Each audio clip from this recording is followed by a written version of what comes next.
Coming up, a transformation is on the way at Ascension St. Vincent, Indianapolis, with a $325 million investment, major expansion of its main campus. CEO Jonathan Nally will talk about the impact the project could have on the health system, the neighborhood, and the region. Plus, 3OE Scientific focused on harnessing the oxidizing power of ozone to eliminate harmful pathogens in the workplace.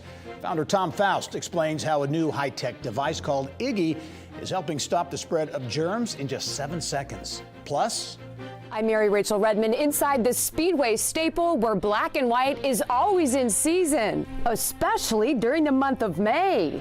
I'll take you inside the one-stop shop for everything black and white coming up. Details on those stories and much more ahead on this edition of Inside Indiana Business.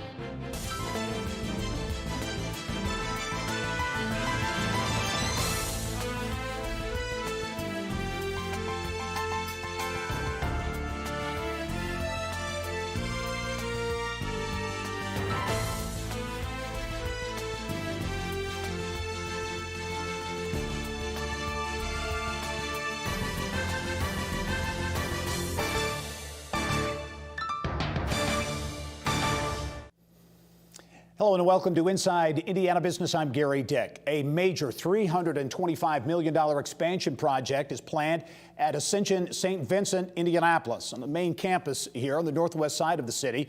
The project includes relocating the Ascension St. Vincent Women's Hospital and a new brain and spine hospital.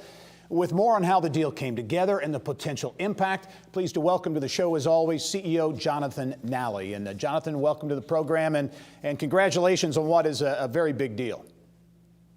Gary, thank you so much. Glad to be on the show and be able to talk about such exciting news that we've seen here within our organization as we continue to transform how healthcare is going to continue to be delivered in the future, as well as what we know a more patient-centered type of environment that based on outcomes is going to be. Well, let's get right to it. I mentioned transformation. I think transformational is many times overused in the world today, but I think in many respects for St. Vincent Ascension, this truly is a transformational project. It is. As you know, 86th Street campus has grown up since the mid-'70s in terms of a hospital served the new near north side all the way to what is now a tertiary, quaternary trauma teaching transplant facility that serves every county in the state, the contiguous counties to Indiana and other states within the union. And based on that, we worked with our physician partners in neonatology, maternal fetal medicine, neurology, and really our Goodman Campbell brain and spine partners to develop how is it we need to make sure we're treating the sickest of patients from Indiana and beyond with this project. Let's talk about some of the specifics. Relocation of Ascension St. V's Women's Hospital, 109 new private rooms, new brain and spine hospital, infrastructure, parking garage. Talk about the elements of the project and what they mean, why you settled on these things to pursue. Absolutely.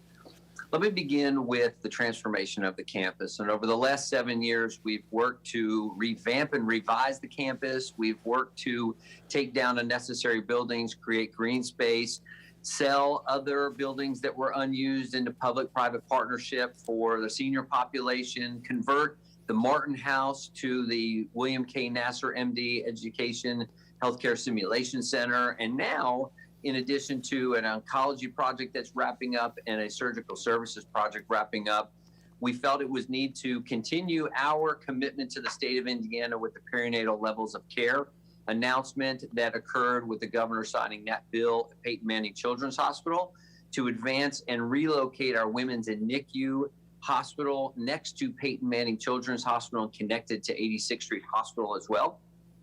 We are advancing not only the level of service, but truly elevating what type of service those sick moms and those babies get on an annual basis.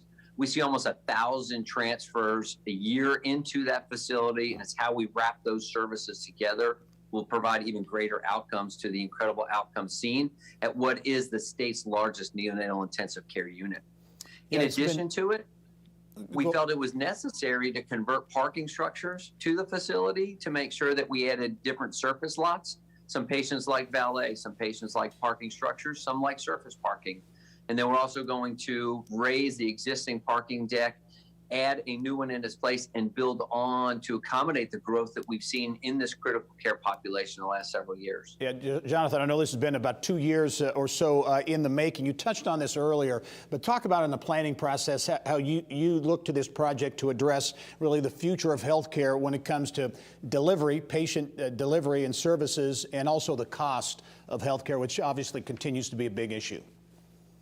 Absolutely, Gary. We're so mindful of where the cost of healthcare is going, and we work constantly to make sure that the value we provide to our patients and the community as whole allows us to establish a direct connect to those outcomes, because patients are becoming more centered on what does that overall value proposition, including healthcare outcomes, be. We worked diligently with our physician partners to understand where advances in their specialties are, especially with Goodman Campbell Brain and Spine, related to the future of neuroscience and brain and spine care. And for us, the project, which has been over 2 years in the making, allows us to drive forward that evolution of delivery of more critical care-based services inpatient, while transforming more of care to the ambulatory and outpatient setting with our physician partners to show patients what can be done in the home, what can be done in an outpatient setting that traditionally was done in the hospital that doesn't need to be done in there anymore. Jonathan, I only have 10 seconds, but I know construction is going to begin soon. When would you anticipate, at what point everything on the drawing board is complete? We're going to begin construction of the parking areas within the next 2 months. After that, we'll start on women's and NICU, and then our brain and spine hospital will commence at the end of the summer.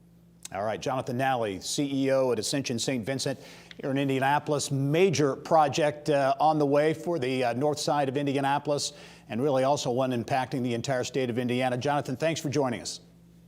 Thanks, Gary. All right. Well, he's an Indiana serial entrepreneur who once said his best ideas were scribbled on airline sick bags.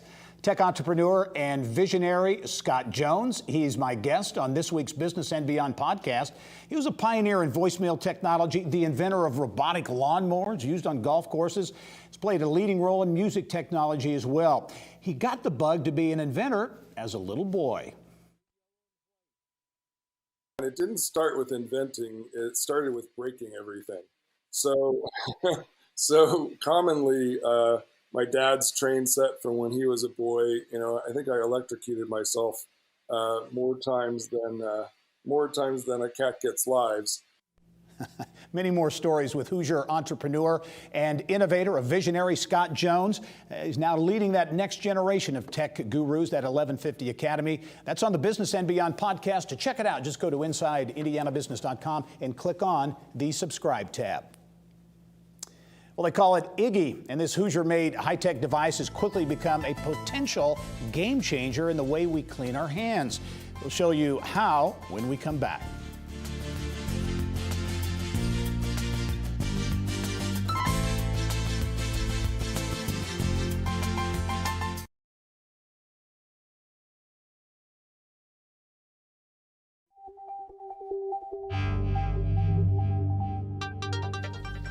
It's time to go inside innovation, brought to you by Allegion, pioneering safety.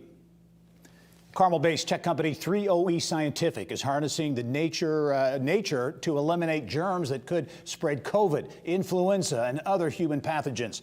The company created Iggy, a hand-rinsing device that uses a proprietary 7-second mechanical water spray to kill microbes in drinking water and on produce. And with more now on how Iggy and how it works, the potential as well to deliver a positive impact on health without chemicals. Pleased to be joined by the founder and CEO of the company, Tom Foust. Tom, as always, welcome to the program.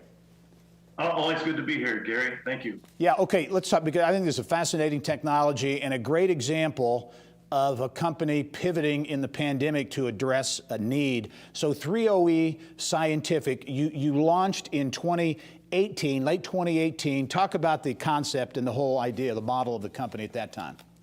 Yeah, the technology that we have is being able to miniaturize a generator to create ozone on demand wherever you want to take it. And we create the ozone right out of the water stream, regular tap water. And we were headed down the FDA path, and still are, with being able to sanitize hands. You put your hands, here's the learning curve. Can you hold your hands like this and put them in the device? And the device washes in 7 seconds, sanitizes the hands. We kill C. diff, MRSA, influenza, coronavirus, all of the pathogens we've tested, 100% of all we've tested. We kill a 3-log kill or greater in 7 seconds. Wow. That technology, well, we're on the path to the FDA, the pandemic hit, and lo and behold, we started getting inbound calls for devices. And so we've created a wellness device for public health that the user can put their hands in, the same technology, and cleanse those hands. Well, let's talk about the traction you're getting, because it's pretty phenomenal. You're with health systems. I know you got some partnerships you've signed with Mayo, as well as school systems as well. Talk about the acceptance and what people are saying about the product. Yeah, it's been fun. Actually, we named the product Iggy after Ignaz Semmelweis, the Hungarian doctor who was known for figuring out that, like, if you wash your hands when you go from one room to another, you'll save lives. But we've here in Indiana, Hancock County Regional Hospital, we've partnered with them. Steve Law and Craig Felty, great foresight. And in Cobb County, Georgia, Bryant Elementary School and all the elementary schools, we're putting in devices in those schools. We've also got the city of Carmel has bought a bunch of units and putting them in different places around the city. Well, you've got, and you're expanding, you're branching out with this technology in terms of the impact, because I know, as we were talking off camera, you said some of the doctors, I think it was at Mayo, and surgeons wanting to get a device that can help them sanitize, right? Yeah, that's very true. At Mayo, they approached us about coming into the surgical arena, and they want to irrigate the wounds as they're doing surgeries on hip and knee replacement. Well, the more we were talking, and then they found out about our hand sanitizing device, they're like, wait a minute, can you build us a device that can go up past our elbows and sanitize us for surgery? And oh, yes, we can. So we're talking with them, and we signed a contract for the irrigation device, and we're looking at working with them on some internal review board opportunities for sanitizing for surgeons, so that they don't have all that problem with having all that scrubbing goes away. Hey, Tom, only have 20 seconds, but give us your kind of bottom line thought right now in terms of the potential, the growth potential for the company. Yeah, we've got $6 million of POs in hand right now, and we are estimating between 50 and 70 million by the year end. Wow, fascinating story. Innovation right here in Indiana. Tom Foust, you're a longtime innovator and entrepreneur here. Congrats on 3OE, and we look forward to following your story. Thank you so much. All right. Well, there are two colors that define the month of May in Indianapolis, black and white. Coming up next, Mary Rachel Redmond checks out the unique race fashions inside a Speedway staple, 3 sisters and a trunk.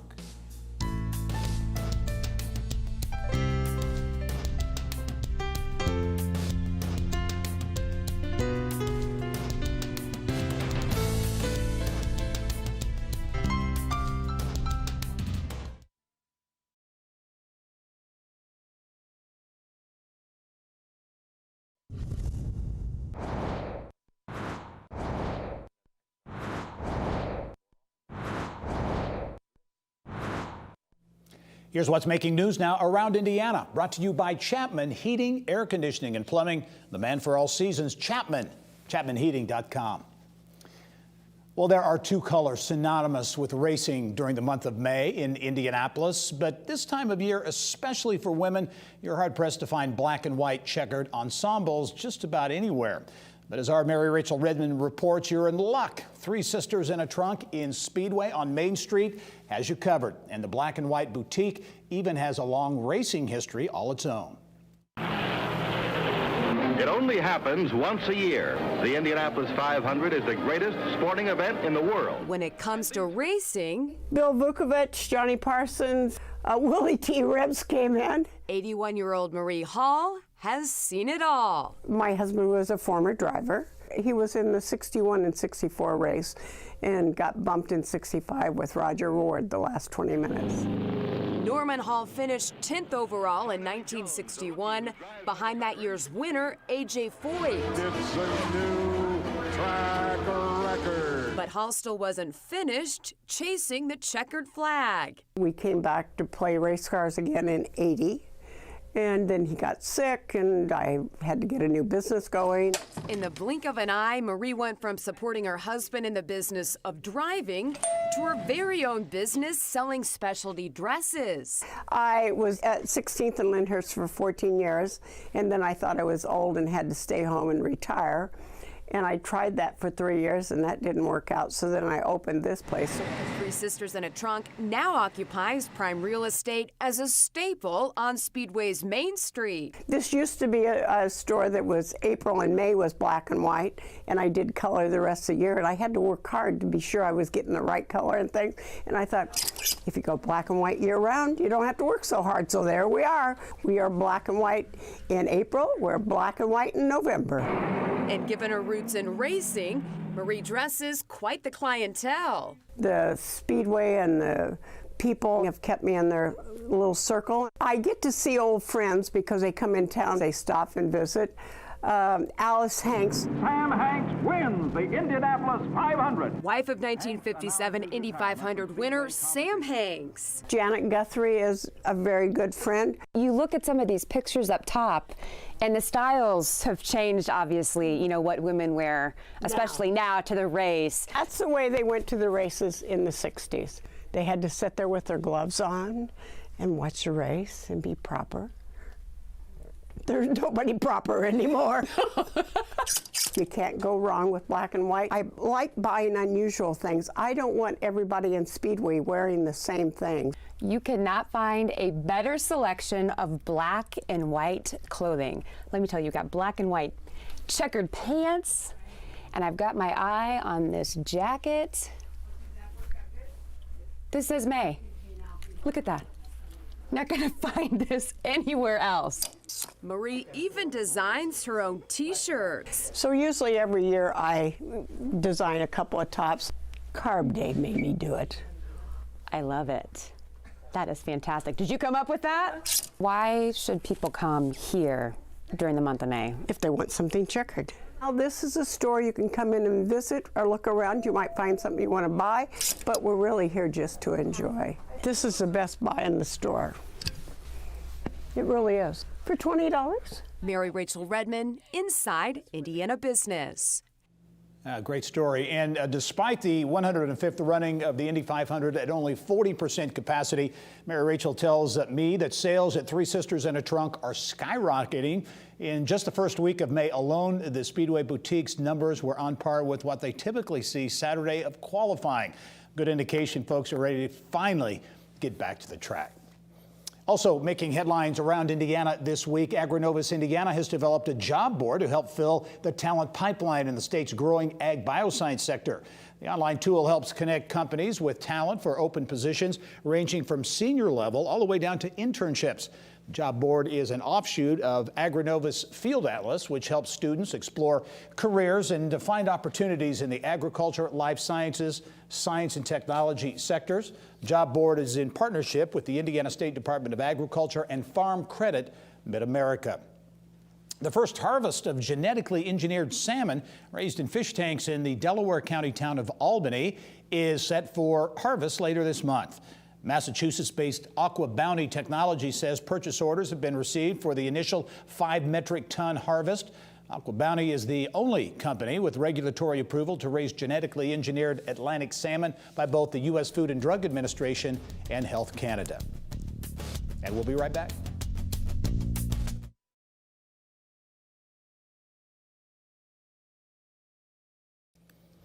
Well, the U.S. Department of Energy has chosen South Shore Clean Cities to lead a statewide pilot program to promote sustainable vehicles, fuels, technology, and other items. The coalition wants to improve air quality, reduce dependence on fossil fuels, also promote alternative fuel vehicles.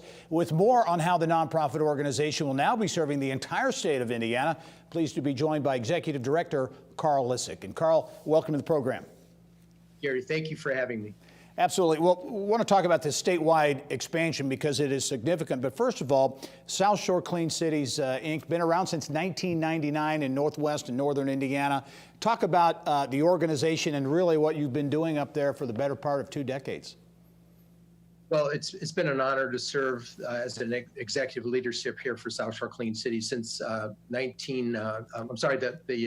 coalition started in 1999. I've been the executive director since 2005. And so, a variety of things that we've been working with, we've been working a lot with our farmers, with the promotion of biofuels throughout our state, working with a lot of our engine manufacturers, our car manufacturers here in the state, and looking at ways of, reducing dependence on imported oil, but then also helping with air quality, workforce development types of activities that bring jobs and retooling of old manufacturing areas. So, a lot of things that we've been working on are all transportation and environmental related, and, very, very excited about the opportunity really to bring additional change to the entire state of Indiana. And really your stakeholders, the people you're working with, a pretty broad number of people. You look at utilities like NIPSCO in northern Indiana, private sector companies, government entities. So you really touch a lot of different people.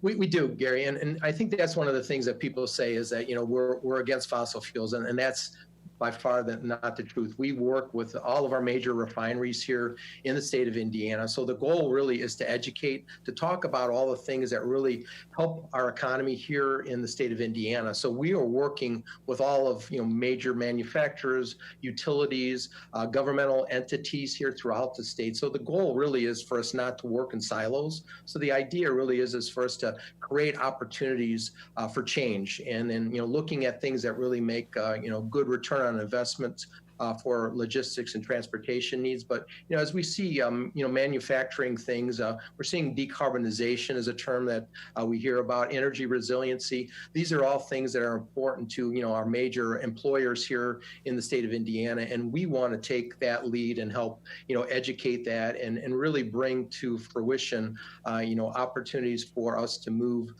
into some of the new 21st century technologies and opportunities. So really, it's a big move for you, going from serving about 17 counties or so in northern Indiana, now going statewide. How will you roll this out? What will the structure of the Clean Cities Coalition be now on a statewide basis?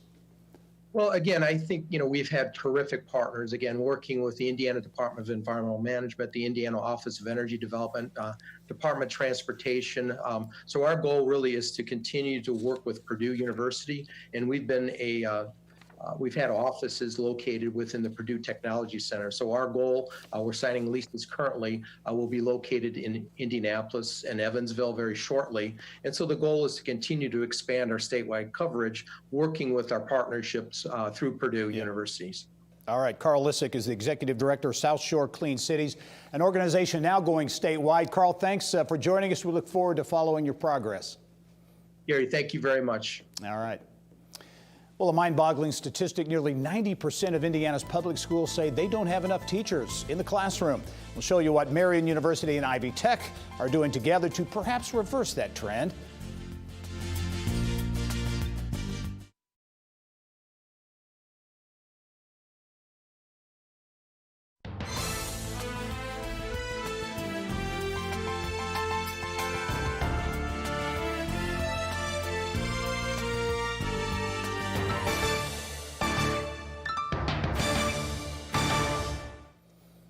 Well, last year, a staggering number of Indiana public school districts, more than 87%, said they did not have enough teachers. The shortage is especially alarming in special education, math, and science.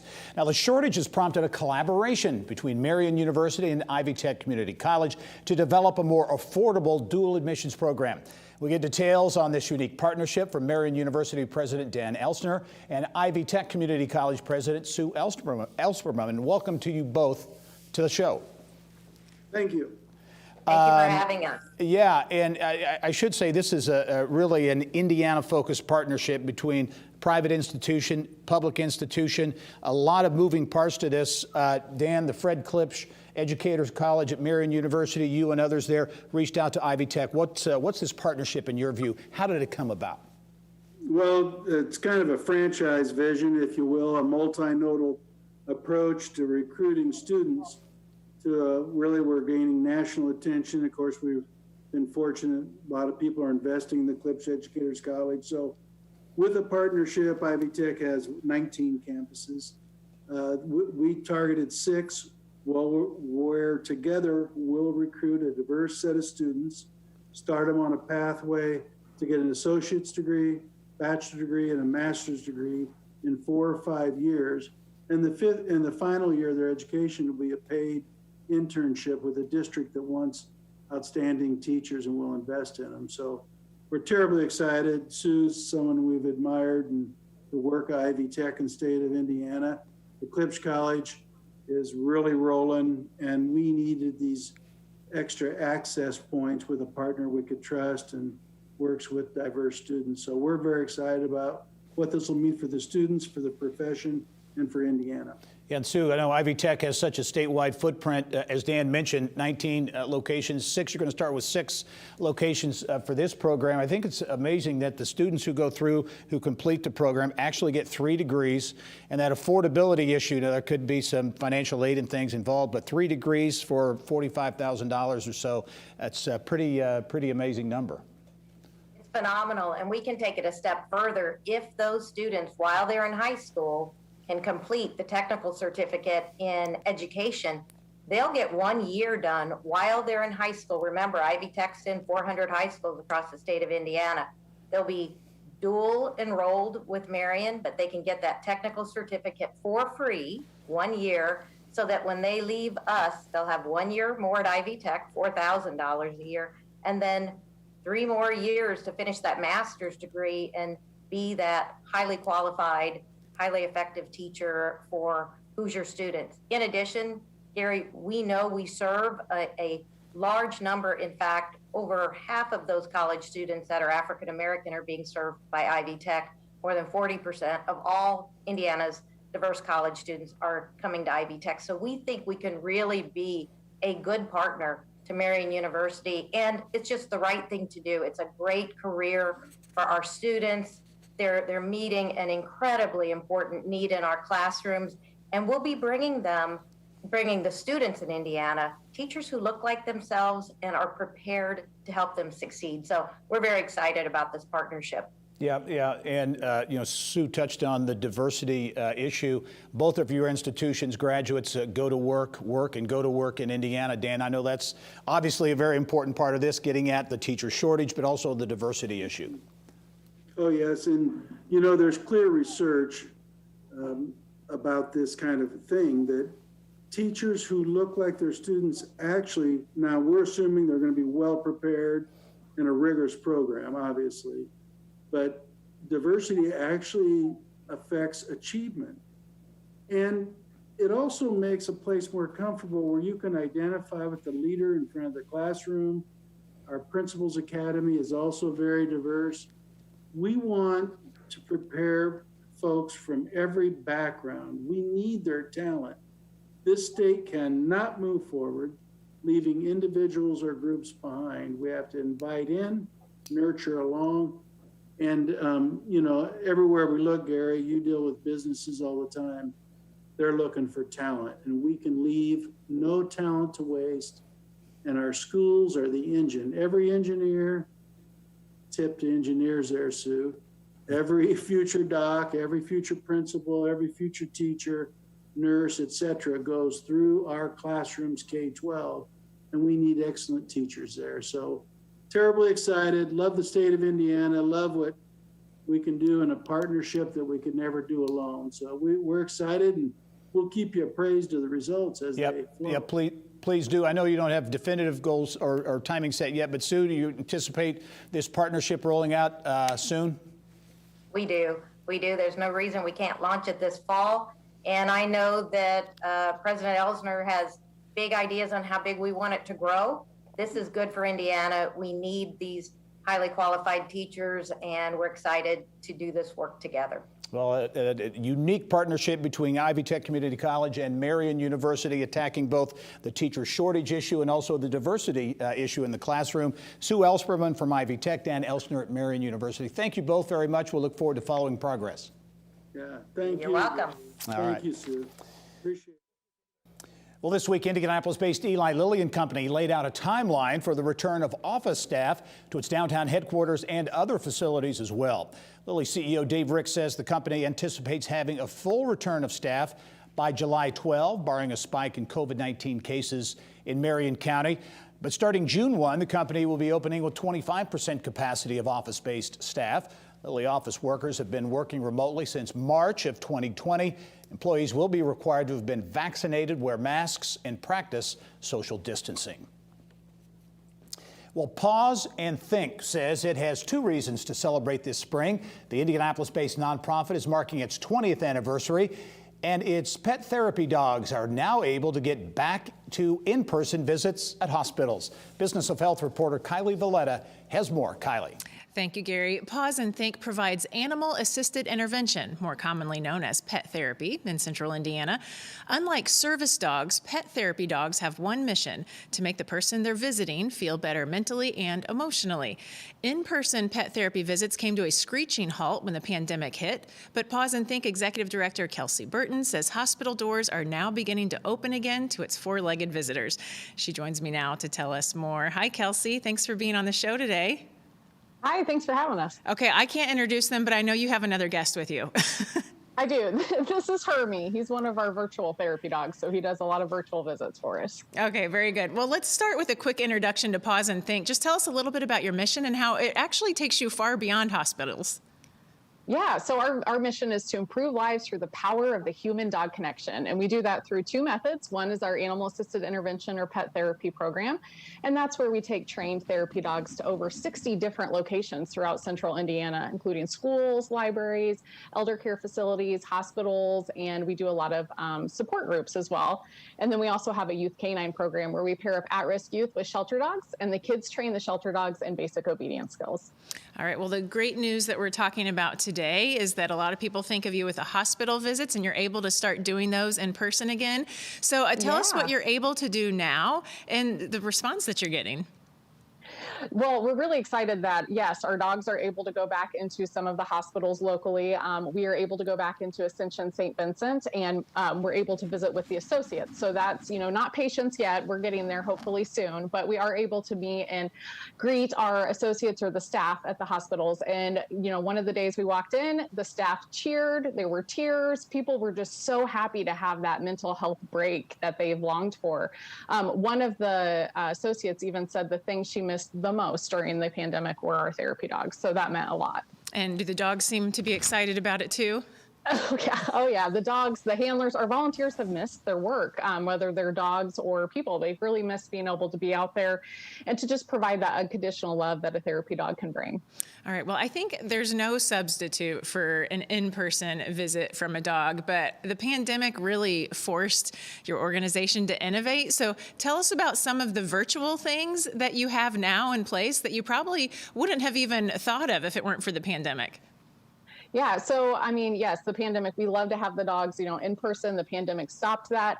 But one of the things we started was a program called Pause to Connect. And that's a program that we run every Saturday. It's open to the general public, and you can have a virtual visit, just like with Hermie, like what I'm doing here with him, for people that just need that happiness that a therapy dog brings. If we hadn't had the pandemic, we probably wouldn't have started this program.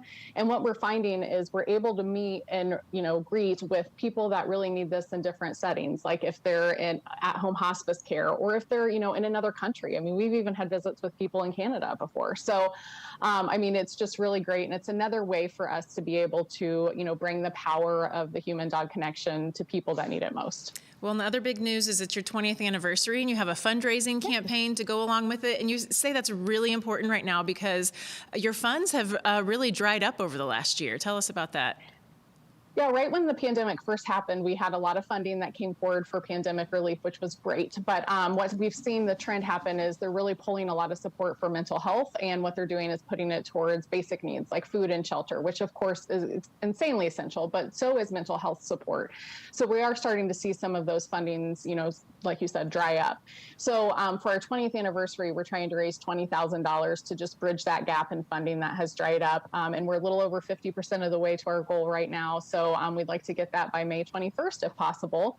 And you can donate by going to pauseandthink.org/donate20, or you can text PAUSE to 74121.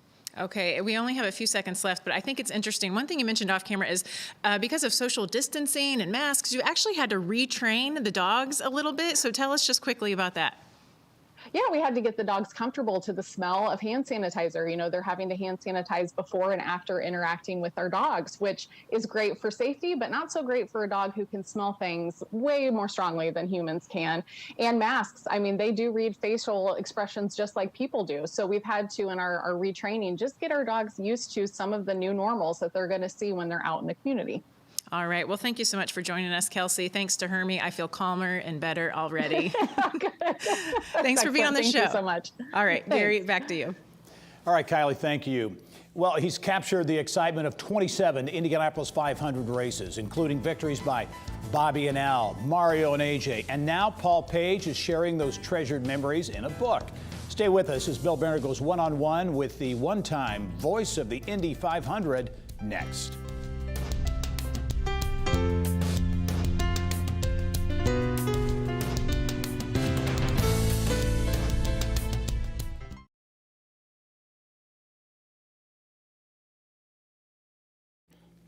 Well, he served as both the radio and television voice of the Indianapolis 500, and just in time for his upcoming induction into the Indianapolis Motor Speedway Hall of Fame, he's published a book detailing his vast experiences at 16th and Georgetown. Bill Benner has more in this week's Inside Indiana Sports. Bill. Thank you, Gary. A native of Evansville, Paul Page, like many, fell in love with the Indianapolis 500 at an early age, but that love turned into a passion and a profession when he moved into the Speedway broadcast booth, most notably anchoring ABC's television coverage for 16 years. And now the soon-to-be Hall of Famer has authored a book. Hello, I'm Paul Page. It's race day in Indianapolis, and here to tell us more is indeed Paul Page. Sir, welcome. Great to see you. Hey, Bill, good to see you. Well, again, you've had so many incredible experiences, but when did you first come to the Motor Speedway and fall in love with that place? Well, I came the first time in 1960, but I was forced to come. I was a military brat. We were stationed in Germany in the early 50s, and I was taken to the Nürburgring to see a Formula One race.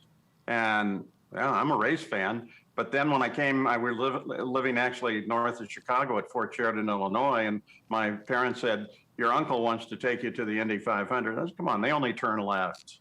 So, but I went, and I was hooked before the first car rolled out. Just the tradition, the crowd, and the ceremonies got me. That's where the passion started.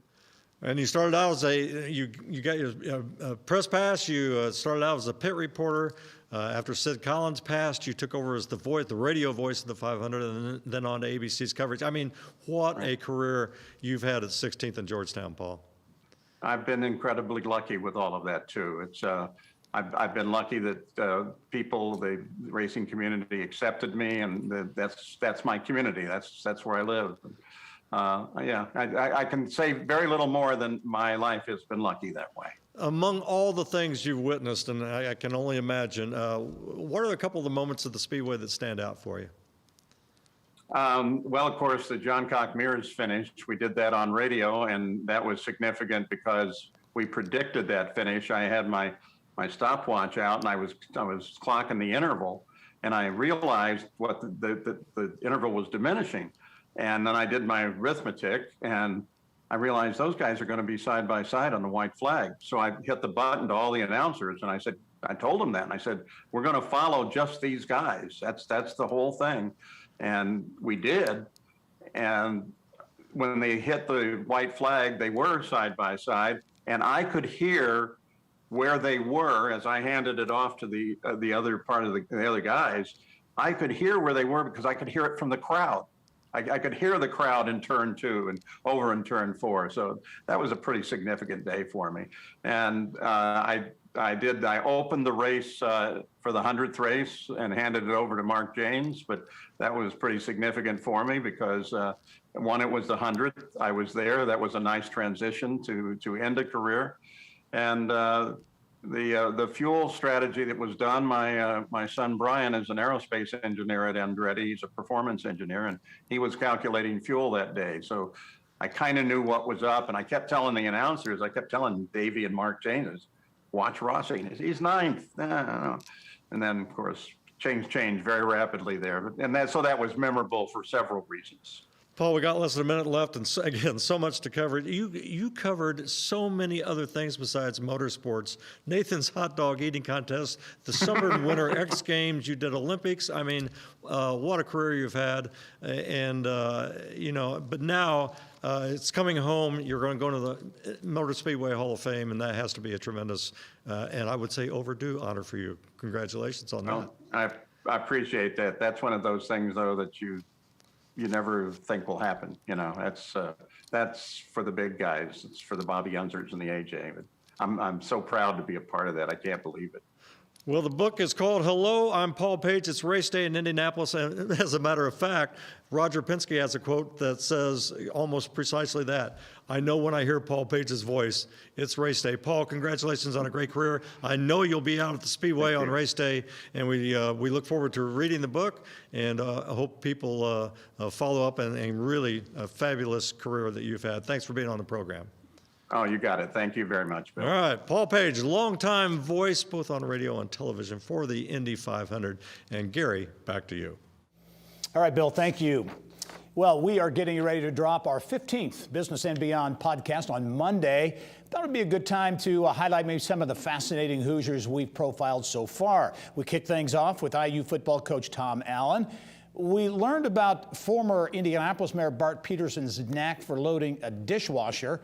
Also, basketball legend Tamika Catchings had a great conversation. Her plans for starting a family included in that. And why Mitch Daniels' wife called him a chicken as he contemplated taking over at Purdue. And then there was radio broadcast legend Christy Lee and her many brushes with fame. Now, you have interacted and been in touch with a lot of really cool people, entertainers, celebrities. So I just want to really brief, I'm going to tick some off here. And I want you to just give me a quick one-sentence description or what you remember or think about these folks. And we'll begin with Kid Rock. Oh my gosh. Kid Rock came in and did a live day with us, and Tom was so nervous. He was the most scared I've ever seen him because he didn't know how it was going to go, and he was fabulous. He was fun to work with. The show was great. He made us all laugh. It was one of my favorite programs. Very good. Dolly Parton. She came in, I was 9 months pregnant with my second daughter, and she was supposed to stay one break. And she goes, "We're not leaving here until I name that baby." And we talked, she stayed the whole morning. She was lovely. She is the sweetest, most down home. Oh my gosh, I love her. Yeah. Peter Frampton. Oh, I knew you guys were going to do this. He's obviously my favorite musician, and that's probably been, next to the Mario thing, my second greatest love that I got to actually meet him. In fact, we were just on Twitter last night because it was his birthday, and he was so grateful that I had remembered, and he was so nice, and he's just the nicest man in rock and roll. I can't go on. Oh gosh, I'm blushing. Interesting. Yeah. Ozzy Osbourne. Ozzy has been on the show a couple of times. He's very hard to understand. Tom and I got to be on stage with him at Market Square Arena dressed as monks in these robes. And all we can both remember is the huge zit that was on his back, which was so disgusting. And then when he came here the one time, he picked me up in the parking lot. I have a picture of that somewhere. I don't know where it was. I don't know why, but he carried me around in the parking lot. He's a weird dude. Interesting. Yeah. Okay, final one, Ted Nugent. Ted Nugent, he's been on our show 2 or 3 times too. He was with us live in Nashville one time at a club, and it was great. But the big one was out here in the field. We have a big field next to the station, and we had potato guns out there for some reason. And he was all about shooting off these potato guns. And he is an awesome marksman. Let me just tell you. Yeah. He's a big bow hunter, right? Yes, and he could hit a target. I'm not good with distances, but he was stellar with the potato gun. That's all I got to say about that. Indeed, some great conversations with some fascinating people. The Business and Beyond podcast, all you have to do to download is go to InsideIndianaBusiness.com, click on the subscribe tab. Well, the mission of Indiana Women in Tech, get more girls and young women interested in careers in science, technology, engineering, and math. Learn how they're doing it when we come back.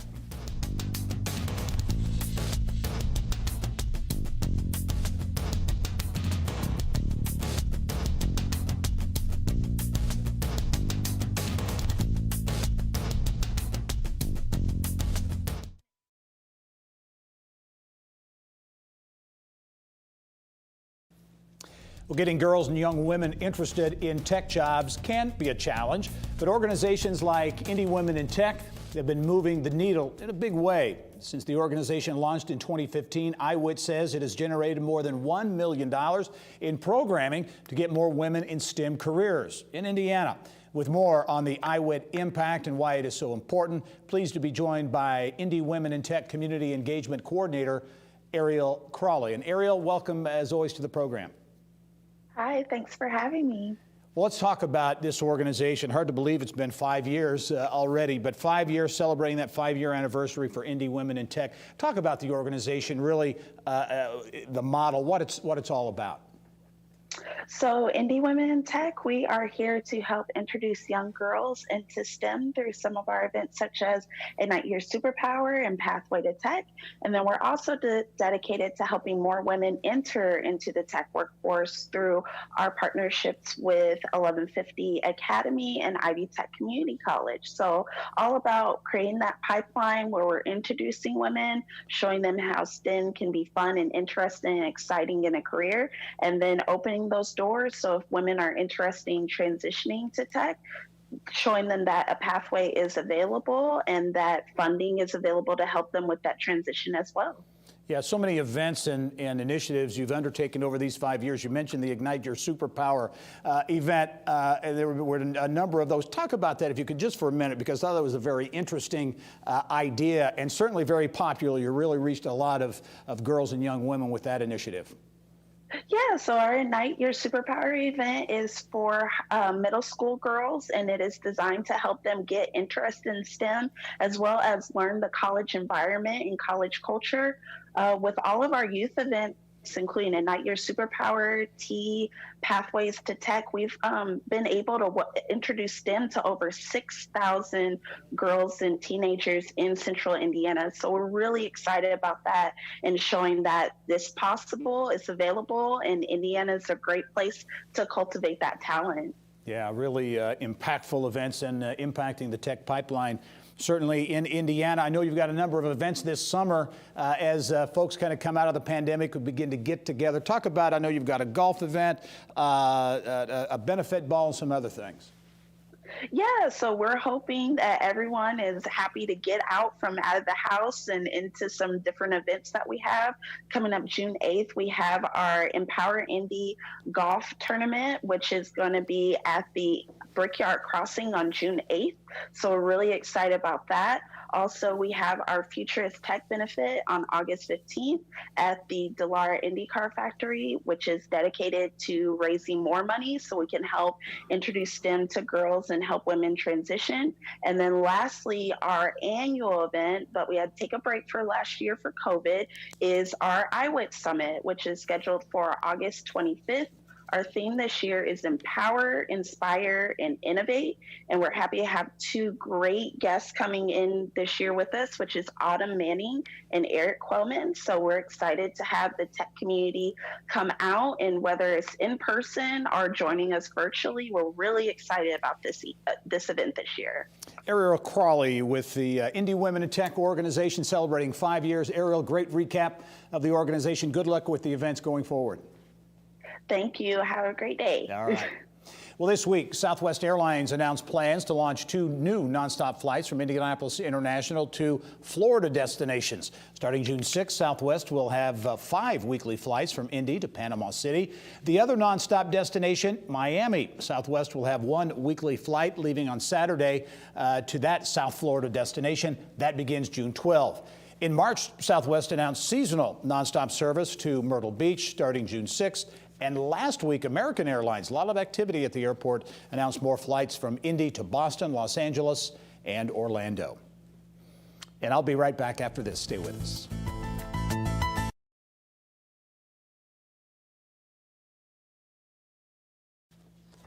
Coming up next week, who are the young guns in Indiana's advanced manufacturing and logistics sectors?